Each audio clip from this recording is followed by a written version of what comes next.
আসসালামু আলাইকুম। ট্রুথ চ্যানেলের পক্ষ থেকে কিছু কথা রাখছি। বর্তমান সমাজে আমরা যে অবস্থান নিয়ে আছি সে বিষয়ে কিছু আলোচনা করব। বিশেষ করে বিজেপি সরকার ক্ষমতায় আসার পরে ভারতীয় মুসলিমদের কন্ডিশন, এটা আমাদের আত্মসমালোচনার দরকার আছে।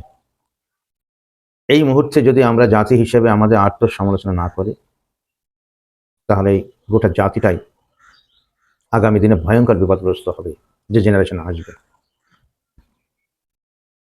এবং আমাদের মধ্যে একটা অ্যাওয়ারনেস প্রোগ্রাম মসজিদওয়ারি তৈরি করতে হবে। যদি আমরা এই অ্যাওয়ারনেস প্রোগ্রাম তৈরি করতে না পারি, তাহলে সমাজ মজুদা ঘটে যাওয়া বিষয় থেকে তারা গাফেল থাকে, ফলে তাদের সম্মুখ যে আসন্ন বিপদ সে বিষয়ে তারা অজ্ঞতার পরিচয় দান করে, ফলে সমাজ ব্যবস্থার মধ্যে একটা ধস নেমে আসে। আরএসএস রাষ্ট্রীয় স্বয়ংসেবক সংঘ 1925 সালে তৈরি হয়। এটাই হিন্দুত্ববাদী রাষ্ট্র প্রতিষ্ঠার জন্য। ভারতের স্বাধীনতা আন্দোলনের কংগ্রেস যেমন যখন একটা সর্বজাতি ধর্ম সমন্বয়ে একটা আন্দোলন গড়ে তুলেছিল, কিছু হিন্দু বুদ্ধিজীবী ভাবলেন ভারতের মেজরিটি সম্প্রদায় হচ্ছে হিন্দু, তাই হিন্দুদের জন্য একটা আলাদা রাষ্ট্র হওয়ার দরকার আছে, হিন্দু সুপ্রিমেসি দরকার আছে। সেই উদ্দেশ্যে তারা আরএসএস গঠন করে এবং সেইভাবে তারা আজ প্রায় 100 বছর হয়ে গেছে তাদের এই সংগঠন। ধীরে ধীরে তারা একটা রাষ্ট্রীয় ক্ষমতায় গ্রহণ করে একটা হিন্দু রাষ্ট্র কায়েমের সাফল্যের দিকে নিয়ে যাওয়ার চেষ্টা করছে। একটা হিন্দু গোষ্ঠী একটা হিন্দু রাষ্ট্র কায়েম করবে, সেটা স্বাভাবিক ব্যাপার। তাদের মনোবাসনা থাকবে, তারা হিন্দু রাষ্ট্র কায়েম করবে।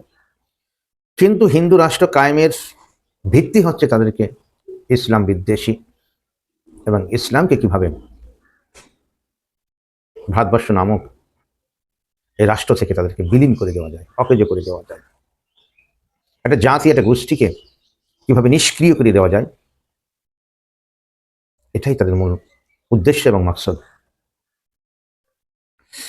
একটা রাষ্ট্রের অধীনে বিভিন্ন জাতি ধর্ম সম্প্রদায়ের লোক বসবাস করে, সে সেই রাষ্ট্রের নাগরিক। সে তার রাষ্ট্রকে আপন জন্মভূমি হিসাবে তার প্রতি তার মহব্বত দায়বদ্ধতা থাকেই, সে যে ধর্মেরই হোক না কেন। কিন্তু সেই রাষ্ট্রটাকে একটা পার্টিকুলার ধর্মেরই এজেন্সি দিয়ে অন্য অন্য সম্প্রদায় বা ধর্মের মানুষদেরকে আন্ডার এস্টিমেট করে, তাদেরকে কালিপাল লিপ্ত করে একটা হিন্দু রাষ্ট্র গঠনের যে একটা মেহনত চলছে, এটা যদি আমরা না বুঝতে চাই বা না বুঝতে পারি অন্যান্য সম্প্রদায়ের লোক, তাহলে কিন্তু ভারতবর্ষ একটা অসাধারণ সুন্দর দেশ, বন্ধুত্বের দেশ, একটা মানবতার দেশ, পরস্পরের মধ্যে একটা সুসম্পর্কের দেশ, ভ্রাতৃত্বের দেশ, যে বৈশিষ্ট্য বহন করে সে বৈশিষ্ট্য থেকে তারা অনেক দূরে সরে থাকবে। ফলে দেশটা একটা বিদ্বেষ ভাবাপন্ন একটা রাষ্ট্রে পরিণত হবে। যে দেশ যত বিদ্বেষ ভাবাপন্ন দেশ হবে, তার ডেভেলপমেন্টের ক্ষেত্রে তত অন্তর হবে। কিছু মানুষ শাসন ক্ষমতায় থাকার জন্য, রাষ্ট্রীয় ক্ষমতা করায়ত্ত করার জন্য ধর্ম বিশেষকে বিশেষ মর্যাদা দেওয়ার জন্যই তারা নানা রকম প্রোপাগান্ডা পলিসি তৈরি করবে। বর্তমান যুগে সব থেকে নিউজ মিডিয়া হচ্ছে হাতিয়ার হিসেবে ব্যবহার করছে আইডিয়া অফ ইন্ডিয়ার বিরুদ্ধে। তা আইডিয়া অফ ইন্ডিয়াকে যদি আমাদেরকে প্রতিষ্ঠিত করতে হয়, তাহলে আমরা যারা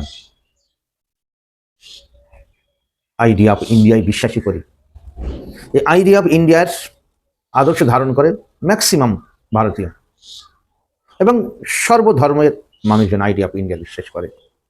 এখানে বৌদ্ধ, জৈন, শিখ, খ্রিস্টান, মুসলিম সবাই সম অধিকারে সাম তাদের ধর্মীয় রীতিনীতি পালন করার মধ্যে দিয়ে দেশটাকে আপন সত্তা হিসাবে ধারণ করে রাষ্ট্র গঠনে তারা অবদান রাখে। তাদেরকে আইসোলেটেড করে একটা পার্টিকুলার কিছু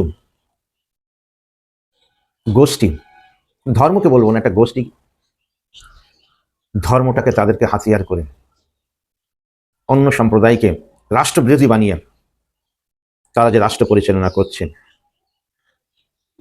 আমাদের দেশের বুদ্ধিজীবীদের এগিয়ে আসতে হবে ও ইউনাইটেড হতে হবে, ধর্ম বর্ণ জাতি নির্বিশেষে, দেশটার স্বার্থে, দেশের সাধারণ মানুষের স্বার্থে।